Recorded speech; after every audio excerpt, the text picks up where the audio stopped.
Peace, this is Jarrell with Quantum Light Consciousness. Today I want to talk about how to develop your own inner language with the universe. Alright, now it becomes evident when you progress along your ascension path, along your awakening path, along your spiritual journey, that the universe is subjective to the person viewing it. Okay, this is because we are actually all our own individual universe, meaning what one person sees what the universe is isn't what another person sees what the universe is. What the universe is to one person is not what it is to somebody who may be someone else's best friend, partner, family member, associate, colleague. It is not the same thing because they are two completely different individuals. And in this individual context, you could be looking at something that may look a completely different color to somebody else. You'd be looking at something that looks like a completely different shape to somebody else. You could be looking at something that looks like a completely different organism to somebody else. Okay? So it's important to meet with your own level of context in a way that is most resonant to you and the way you see things, to the way that you resonate with your own inner universe on a bandwidth of energy level, of frequency, of empathy, that inner feeling from your heart.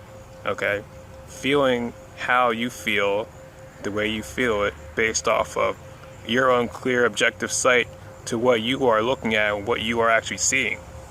Okay, so in this video I want to go into actually how to develop that sense and how to actually develop your own inner language with your own personal universe.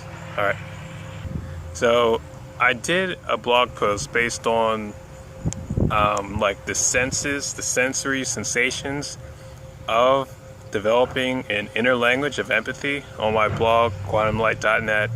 Check that out if you haven't.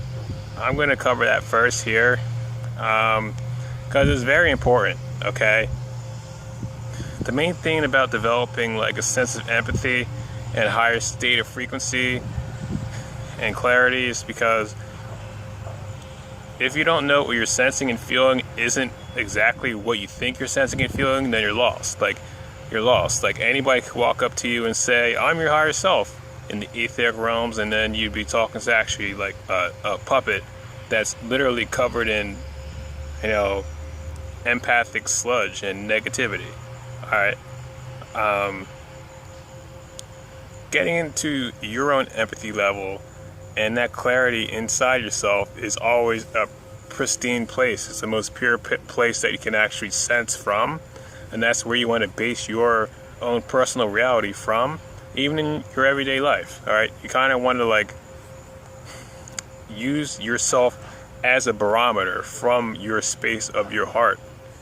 Okay, because that's basically what it is. It's like a barometer sense of like what is right and what is wrong based off of what we're doing here, like the entire incarnation of being on the planet Earth as a collegiate class for souls. So when you get the sense from here, you can actually become more aware of what's around you, what's going on in the world, because you begin to be able to read frequency, you begin to be able to read energy. Okay, so key number one. All right, the inner child. All right, the inner child is God. The inner child is pure source energy. The inner child is that barometer. The inner child knows right from wrong. That inner child knows how he or she actually would prefer to be treated. Okay, when you get to that level of inner purity, there's nothing that can hide from you, okay? And that level of purity only comes with understanding senses for what they are, working and digging through the layers, and getting to that untouched core source version of yourself. In order to get there, you kind of have to understand senses for what they're telling you, because they can actually serve as teachers, okay? Now, the main thing here, okay, I say this over and over again, is understanding that your senses are not your emotions, okay? That means what you could be feeling, you may be feeling love, but a lot of people, what they feel as love is actually attachment, okay? That means when you feel warm energy, that doesn't mean it's happiness, okay? It's like, you have to understand the difference between hot and cold, and then temperature from emotion, okay? It's that literal, okay? So it's like when you get into a hot bath, like, is that happiness? No, it's just warm energy. It's just warm water, okay? When you get into a cold bath, are you depressed? No, you're not, because when you feel depressed, sometimes it's like cold energy. You feel a little bit cold, empty inside, okay? But that doesn't mean you're depressed because, you're sitting in cold water or wind is hitting your face, okay? I talk about this on my video, Controlling Your Emotions Through Inner Alchemy. Check that one out too. Basically, it's developing, what I'm talking about here is developing an intelligent sense of inner empathy, and that educated sense of inner empathy, so that you can see when you are a little bit misaligned in what you may be feeling, so you do not act in misalignment. You don't act in or unintegrity, okay? And when it comes to knowing what you're actually feeling, it's like things are very popular to say in mainstream spirituality only because a lot of people are saying them, and it can get kind of hard to break out of that box. And some of the things I hear a lot is saying that, like, oh, I'm a water sign, so I'm emotional. It's like, that doesn't really make much sense, because it's like, if you tune into the etheric field and you tune into space-time and what space-time actually is, okay, we all know, if you tune into it, you find out to know that space-time is actually a superfluid, which means like it's a giant ocean, and an ocean is water. And just because you feel a lot of emotions doesn't mean like emotions are water. That's like, you can have different types of emotions, okay? Like, there's emotions that are fiery. There's emotions that are super dense, okay? There's emotions that are like thick. Like, you have to know, like, and there's emotions that are like totally like so like high, like joy. It's like, you can't really like say that that's like an air. Like joy is like totally just like etheric.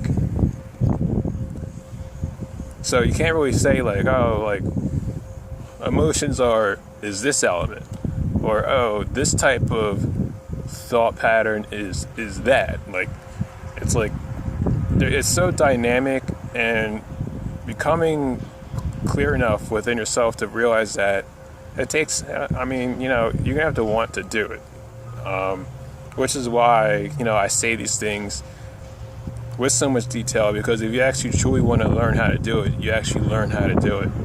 And it's because, like, when you do it, it's like you take your time, or else you wouldn't be doing it. It's like, you're here for a reason. You're here because you understand that there are things that only you can figure out for yourself. And as a person who has figured out a lot as far as an inner level, energetically and etherically, I'm here to share these things with you, hopefully help you along on your path. When you get into that zone of that clarity and that integrity, everything's super clear, everything becomes to make sense for itself, and then the questions fall away. All right. So here is the, rule set, base set. Like, you want to kind of have like a base set for what you prefer to be feeling in your body. Like, everybody has different maturity levels. Everybody has different things that they're like doing or into, or whatever you do to feel what you want to feel. Like, you have to, like, I'm not saying you have to do anything, but if you want to develop a higher level of sensory empathy on a level of master level, like beginning to able to, like fly through etheric levels of reality and meet with your higher self, be your higher self, recollect your karma, reassimilate your soul pieces, and then simultaneously be able to size up the world and see what type of world you're truly living in, to read frequency, so you have that higher game of ascension, evolution within your own complex of your mind, body, spirit system. So, sorry about the noise. So, you want to kind of have like a baseline of what you don't want to feel. It's really good to know what you don't want to feel. That's how, what I've noticed, how people get what they want. All right, I'll like look at somebody who's like manifesting everything, seems like effortlessly. They're getting whatever they want effortlessly. You know, they're like, oh, I'm a dreamer. Oh, do this, law of attraction. Oh, do this. Think about this stuff for 17 seconds and it'll happen. Oh, do this, say these mantras. Like, all that stuff works. Like I say mantras, it works. However, what most people do to get what they want effortlessly, the people who are doing it at least, this is what I see that they do. They have very clear and distinct parameters of what they do not want. All right, they know for a fact they do not want that, and they know for a fact it does not resonate with that, and they are strict and resonant in their resolution of moving something away from them and making sure that that is not resonant with where they are at. Okay, so when you get there, here's a level of reference to how to get there. Okay, based off of how you want to feel in your body. Okay, so it's like we're all here in this collegiate level of class for souls on this incarnation in the planet Earth. And in order to get that inner clarity, to actually turn our senses on and to see more clear and to feel more clear and to be in our hearts and to be more happy and at peace and enjoy and actually know what is going on with ourselves, like what our human is and why everything is, you know, the way it is. The only way we can do that is sorting ourselves out and getting into that resonance where we understand ourselves first so we can understand what's going on outside, okay? Instead of projecting unconscious and then wondering why we don't understand others, you know, without looking at ourselves. So here's a couple of references that you can use to understand what you don't want in your system, okay? And these are physical senses. Like, of course, you have the bad emotions. You know, you don't want too much pain. Pain falls under category of hurt. Sadness, you don't want, you know, too much imbalance of that. Depression, you don't want that at all. Anger, there's a use for that, but like you don't want too much of that, of course. Based off of the 7 chakras, all right. Greed, you know, you want to be looking out. You don't want to feel greed really at all. Lust, like, I don't know, like usually you don't want to feel that. Pride, there is a use for it because it's the ego. Like, you know, we kind of keep it in check and don't go like, oh, of course, negative ego. You want to stay, you know, in your heart. Love, you don't want to go into attachment and like attach to people when you think that you're feeling love and you're kind of just overly attached. You know, it happens to everybody, and we've all been victims of doing that. You get what I'm saying here. It's based off the lower 3, like the lower 3, and then you get to the 4th density, which 4th density, you master the first 4 chakras, you're basically going to end up in the 5th dimension. Now, with the physical body, we're in an etheric net. We're in an etheric net where it's constantly triggering people subconsciously. It's constantly amplifying people's negative emotions subconsciously in their unconscious emotional fields. So things that happen on a traumatized level, it'll play like a loop in the back of people's minds anytime they find something that reminds them of that past bad experience. Or it'll just trigger based off of the things that they have to go through every day. Just getting up and going to work, getting up and running you like a battery, okay?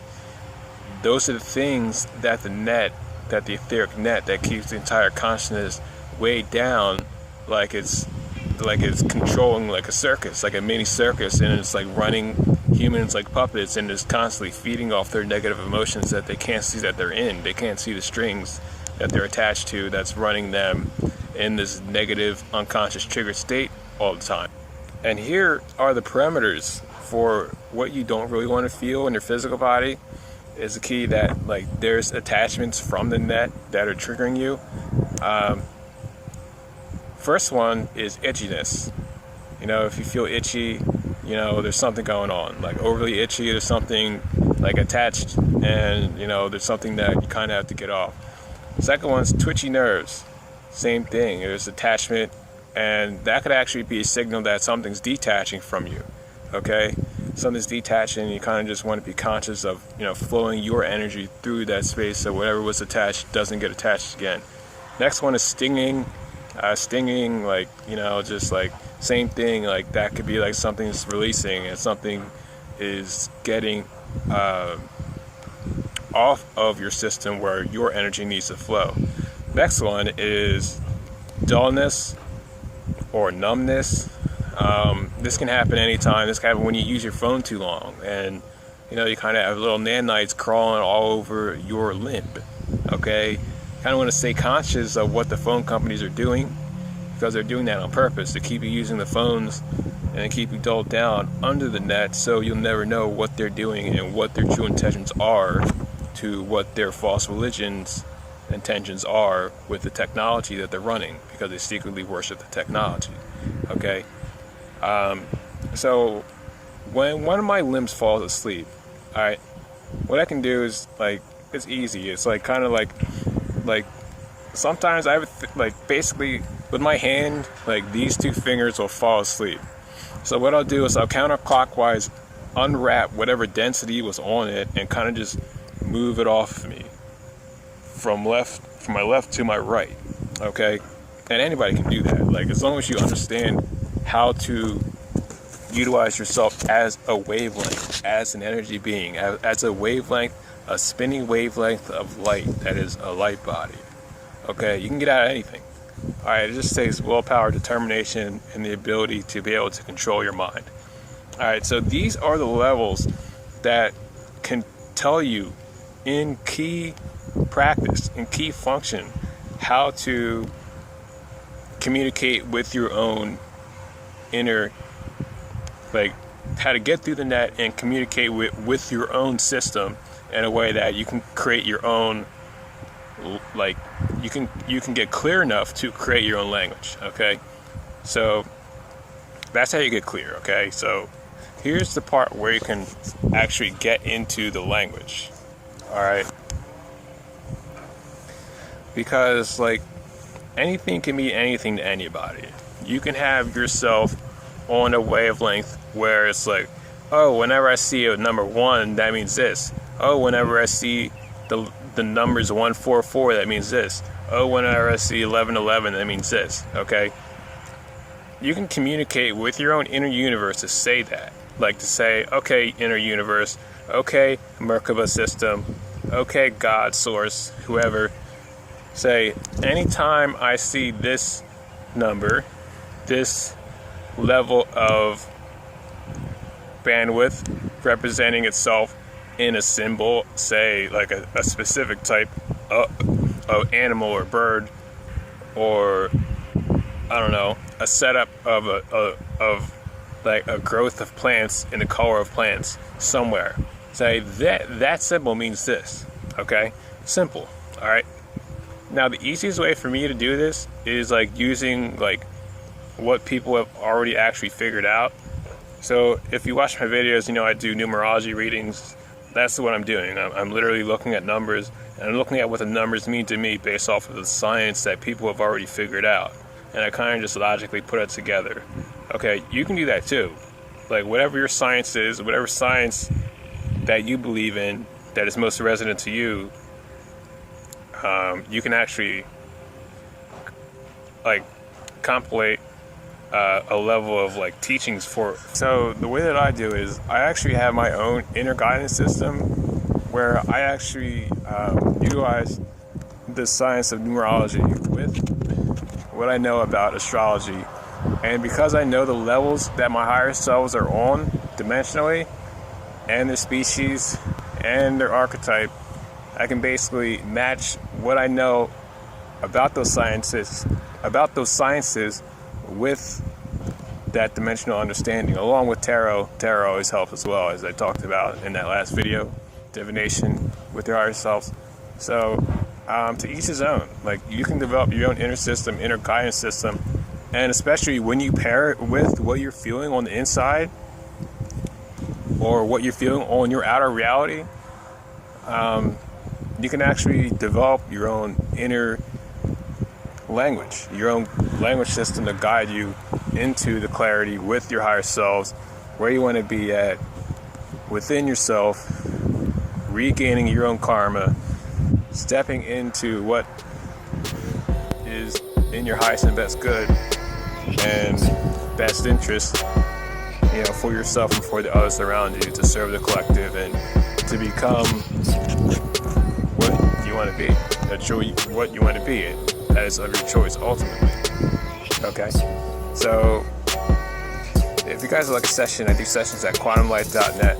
I do healing, intuitive coaching, numerology readings, animal totem portraits, and I have a course out, so check that out. Peace and love. Talk to you soon.